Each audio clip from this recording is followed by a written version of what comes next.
Visitam este canal, me chamo Marcos Lopes, você está no canal Espada Triunfante.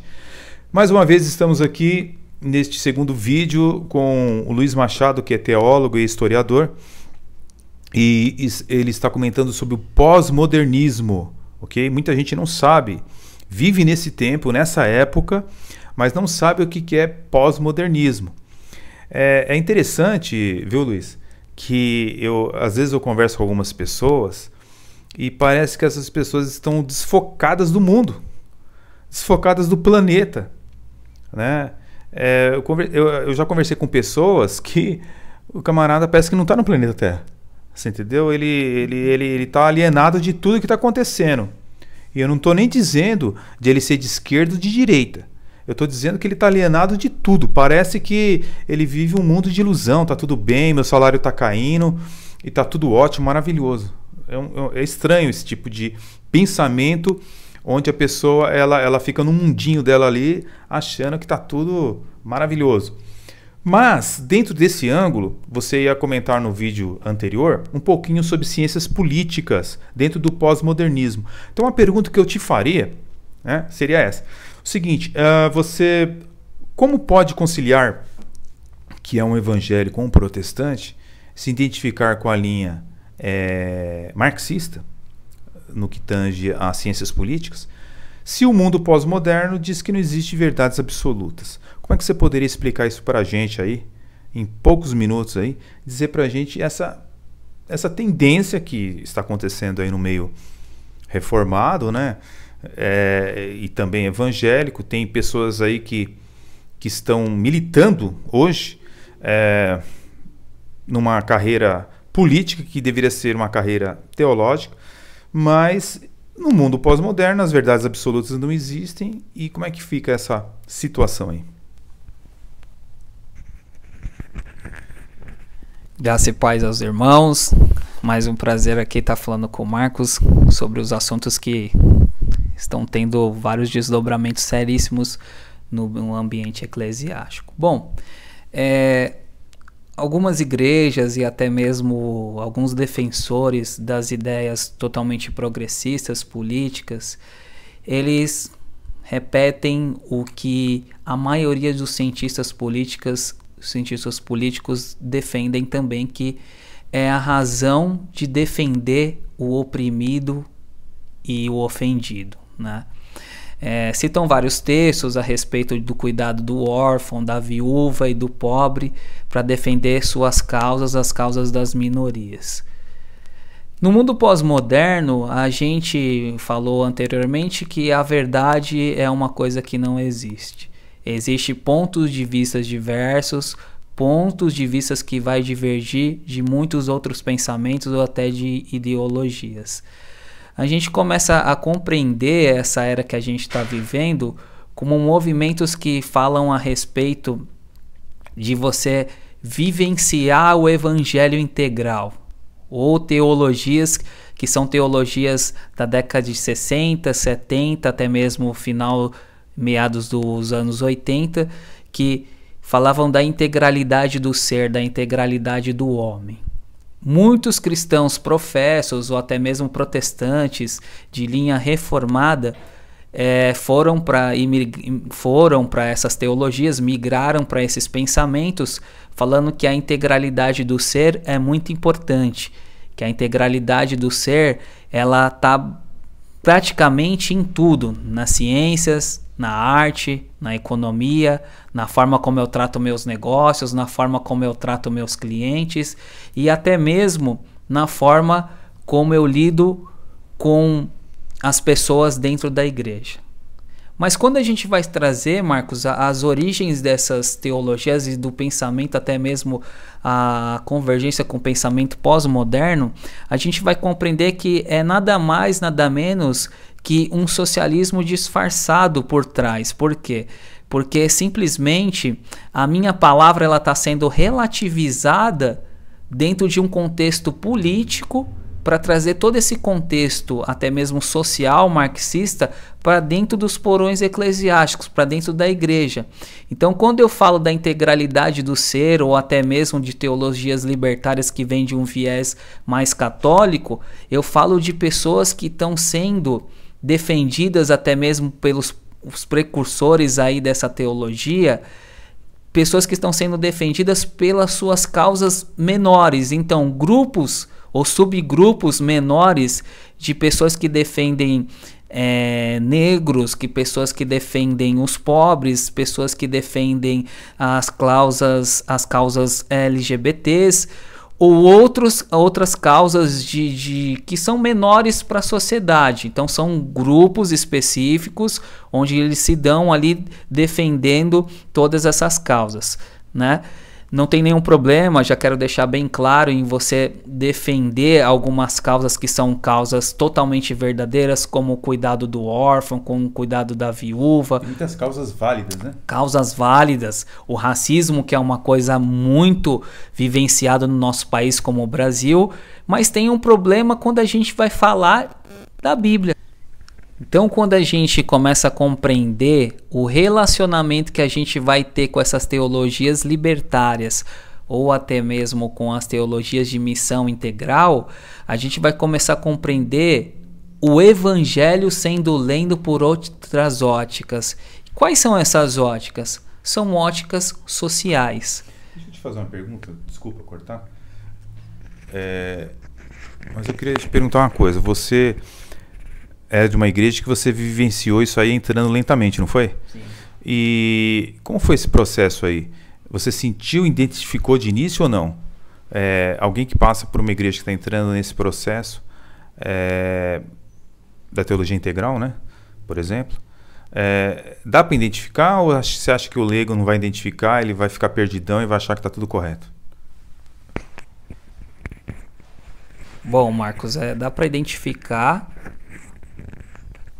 algumas partes, né? Porque algumas partes são fundamentadas em alguns princípios, como eu falei anteriormente, de palavras soltas ou mal realizadas num campo exegético, hermenêutico, de interpretação, e são transvestidas e são lidas e são trazidas com óticas sociais. Dá para identificar, mas infelizmente com uma pessoa que tenha um conhecimento político, conhecimento a respeito das ciências políticas, ou até mesmo um conhecimento teológico para fazer a relação entre os dois. É sutil por quê? Porque eu participei até mesmo de uma igreja que eu presenciei a política acabar com essa igreja, ou a igreja se parecer mais com uma ONG do que até mesmo com uma reunião dos santos, falando a respeito das coisas do reino. Então essa igreja, ela entrou sutilmente pelas teologias de missão integral e até mesmo com algumas literaturas da teologia da libertação, trazendo totalmente o viés ideológico, marxista, socialista, no ser de todos os prepoentes aí dessa teologia. Você pode se perguntar e falar assim, Luiz, mas toda teologia ela tem fundamento socialista ou marxista? Tem sim. As pessoas podem falar que não, que essa teologia ela tem fundamento no Pacto de Lausanne, onde ali o próprio Francis Schaeffer participou, nomes famosos como Billy Graham, como John Stott, na década de 60, até mesmo René Padilha, que é um dos precursores aí da missão integral. Mas quando você vai entender esse congresso que teve em Lausanne, foi um congresso falando a respeito da integralidade do ser, ou seja, o homem levando a sério o fim último, que era glorificar a Deus, como diz o Catecismo de Westminster. Mas quando você vê as teologias de missão integral, principalmente sendo propagadas no nosso Brasil, pessoas que falam que eram crentes ortodoxos e até mesmo fundamentalistas, fundamentados na palavra de Deus, até mesmo na teologia clássica reformada, são pessoas que pegaram para si todo esse viés e fizeram dele uma ideologia e como se fosse um modo de vivenciar o evangelho lutando por esses subgrupos. E na verdade, quando não são na verdade, pressupostos políticos, são pressupostos que foram trazidos sutilmente para o ambiente eclesiástico, falando de, repito novamente, grupos e subgrupos específicos, minorias, que ali automaticamente trouxeram outra ideia de ser cristão. Ser cristão não é mais reconhecer que estávamos mortos em pecados e através do sacrifício vicário de Cristo no Calvário fomos trazidos de volta para a vida. Não é mais isso. Ser cristão hoje em dia, até as nomenclaturas ou as terminologias teológicas, elas foram refeitas. Quando a gente fala sobre libertação, a gente não entende que a gente foi liberto de um cativeiro de morte e fomos tragos de novo para a vida. Não significa mais isso. Ser liberto agora é libertar todo tipo de escravidão que supostamente o sistema traz sobre esses subgrupos, lutar por esses subgrupos, falar a respeito desses subgrupos. E quando a gente entende isso, a gente refaz a leitura do evangelho e a leitura da fé através não da hermenêutica, não da exegese. A gente faz uma leitura através das ciências sociais, dos livros de Karl Marx e de outros aí revolucionários e de momentos históricos que a sociedade teve, que a história mostra para nós como movimentos que era uma luta de um proletariado contra a burguesia e assim sucessivamente. No meio católico, existiu e existe padres que combatem, né, a teologia da libertação, né? Sim.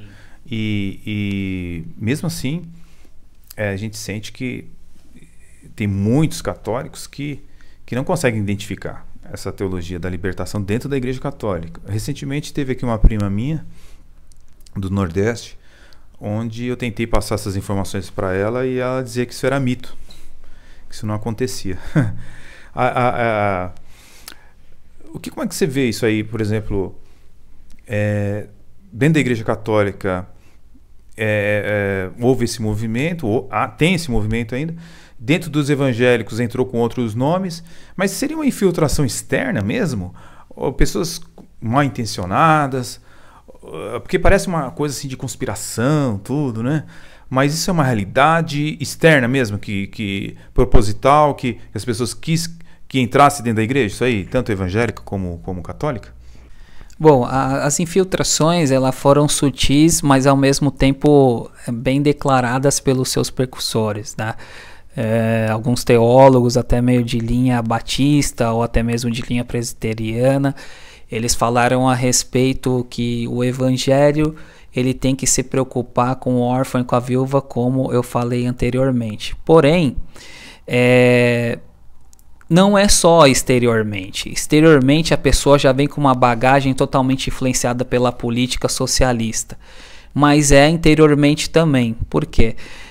Hoje, praticamente, esses grupos cresceram muito, que se preocuparam com ambientes como as grandes universidades, até mesmo com a moda, como as artes. Então, esses grupos e subgrupos estão presentes em todos esses viés, ideológicos ou não, ou até mesmo propagando nas suas artes, em propagandas de grandes marcas, até mesmo fazendo comerciais que chamam a atenção de outros grupos. Quais são esses grupos? Luiz, você fala muito sobre grupos. Quais são esses grupos? Os grupos são sutilmente as pessoas da elite, né?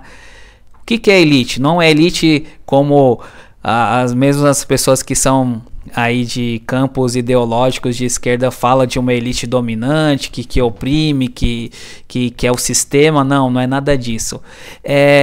As pessoas, até mesmo que a gente está falando especificamente de cristãos, quando eles gostam e eles vê toda essa ideologia social, dessas teologias libertárias e teologias de missão integral, chamam a atenção deles simplesmente por quê? Porque eles têm muito dinheiro, têm um poder aquisitivo muito grande, e a gente sabe muito bem que o rico, ou o cara que ele faz parte de uma elite financeira, ele se sente muito bem em fazer caridade. Porque até mesmo nessas igrejas não se fala mais sobre pecado, não se fala mais sobre redenção, não se fala mais sobre a necessidade de um salvador, de um libertador verdadeiro, não libertar de uma escravidão monetária, capitalista, não é nada disso. Libertar de uma coisa mais séria, que seria a condenação da sua alma ao inferno.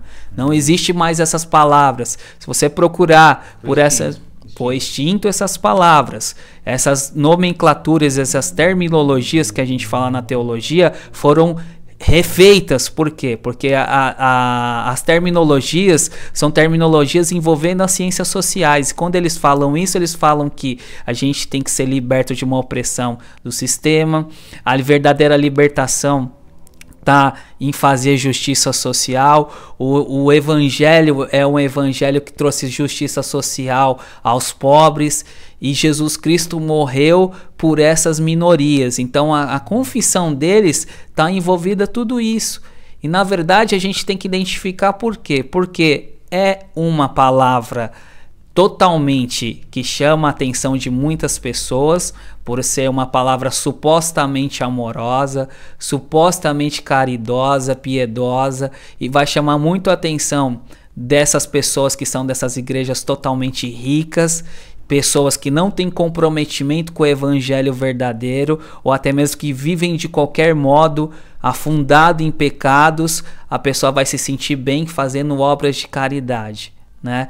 E nessas igrejas muitas vezes a palavra pecado ela foi refeita, como eu falei anteriormente, e uma das palavras que não são usadas é uma coisa chamada inferno.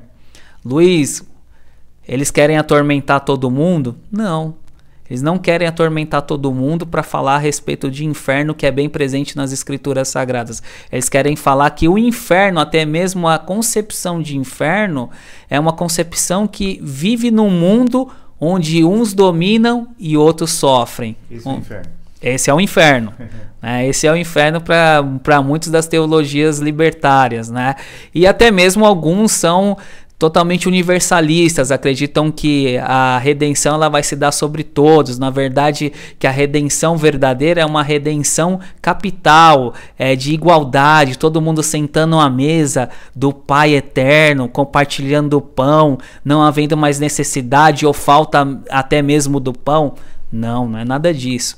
Então, essas teologias estão bem presentes, essas teologias se originam de movimentos muito antigos, totalmente de origem até mesmo pelagianas, totalmente teologias que centralizam, como a gente conversou, o homem no centro de tudo, o homem como construtor de tudo. E para a gente redimir essa ideia, a gente tem que ter uma consciência não só teológica, mas também política. O cristão verdadeiro, ele tem que ser a favor da família, tem que ser a favor dos bons costumes familiares, que um Estado venha fornecer segurança, saúde, educação, mas não venha entrar em coisas tão pessoais que é a fé.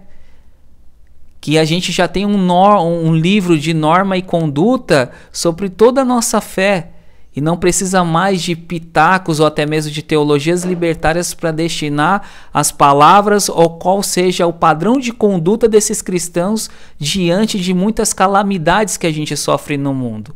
Então o que acontece? Esses padrões eles foram trazidos para a igreja como um padrão de vida que vai confortar a pessoa em uma vida que muitas vezes ela está levando de qualquer jeito diante de Deus, mas que até mesmo ela fazendo todas essas obras e todos esses ensinamentos vai trazer coisas que vão massagear o ego dela. Ela vai falar, pô, eu sou uma pessoa boazinha, Marcos, sou uma pessoa que eu faço caridosa, eu sou uma pessoa que eu sou caridosa, que eu alimento o pobre, que eu... sabe, o ego, né? Isso, que eu me compadeço pelo necessitado, etc. Não.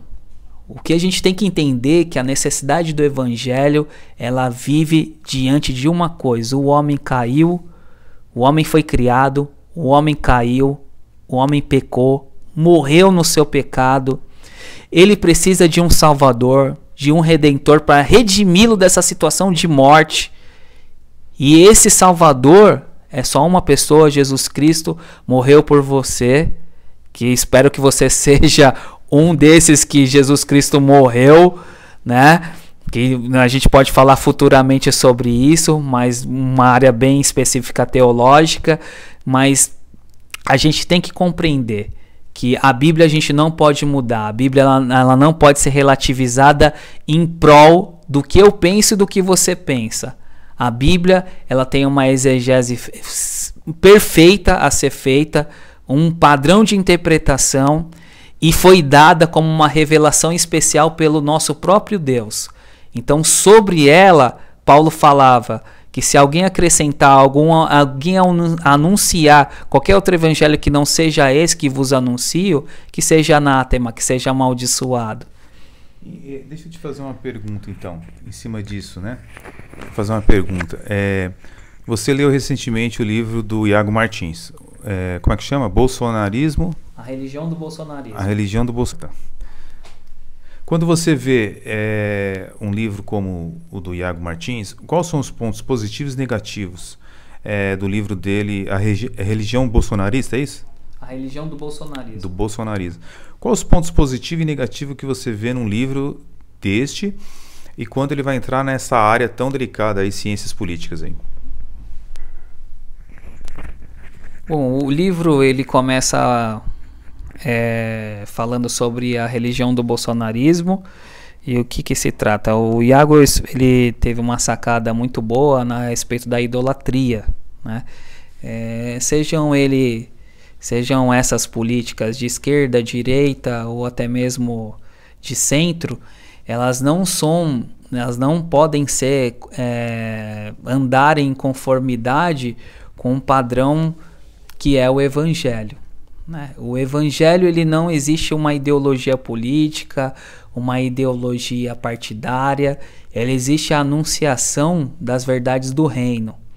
Então, ele tem uma sacada para falar a respeito da idolatria, como começou essa religiosidade, os padrões do governo Dilma e Lula, falando muito a respeito da fé nesses governos e da decepção de muitos com esse governo, que era o governo Lula-Dilma, né?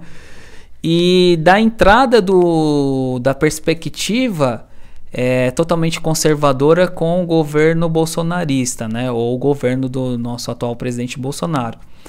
Então ele traz uma sacada que as pessoas, assim como idolatravam o PT, que são totalmente esquerdistas, começaram a idolatrar o bolsonarismo, né? E todo tipo de idolatria a Bíblia condena, seja ela politicamente, de outras coisas, de pessoas, ou até mesmo de coisas que você ama muito na sua vida acima de Deus, acima da própria Bíblia.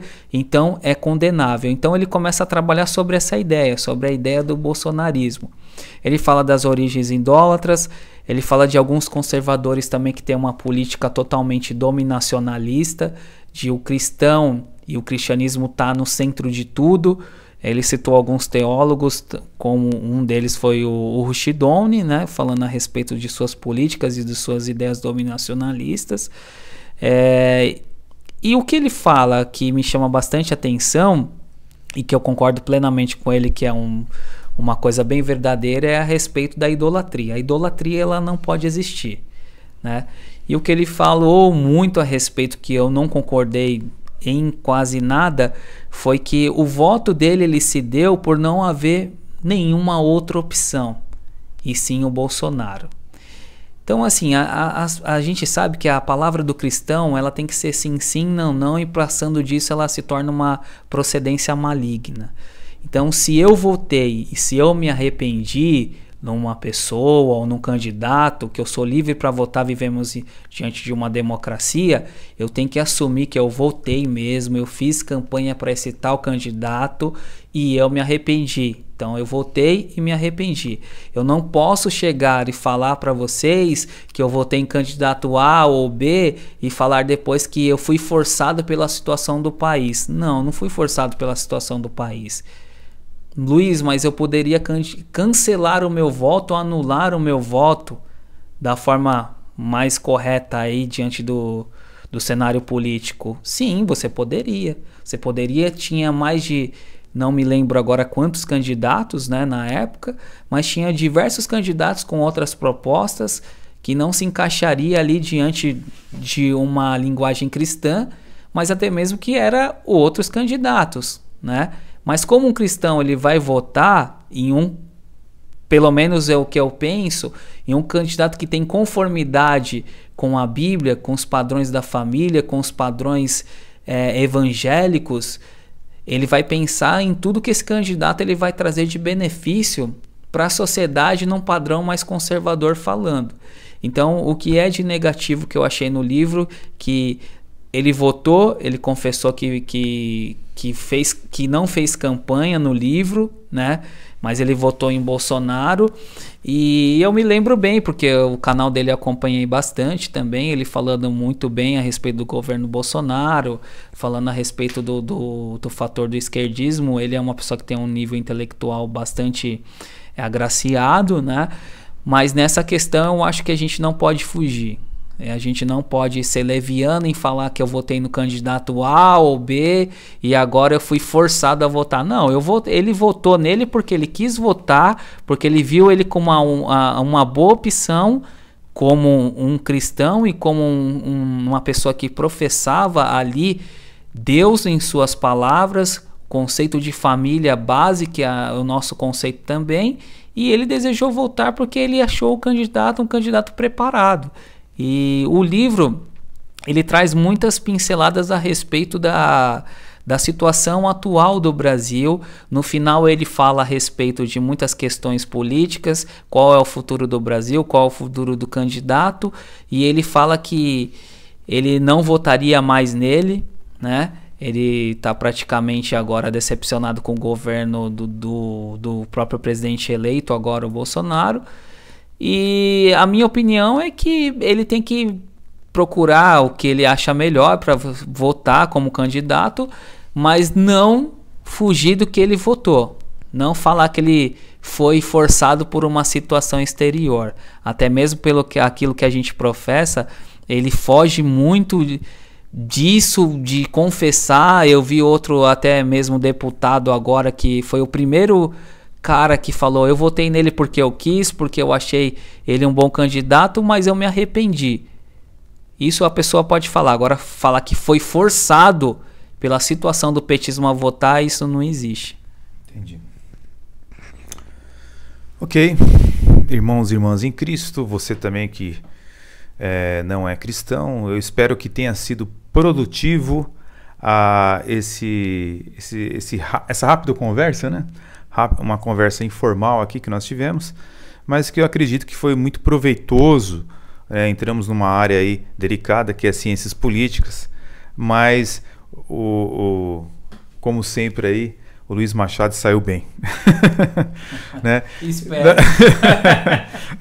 É só ver os dislikes depois dos likes, né?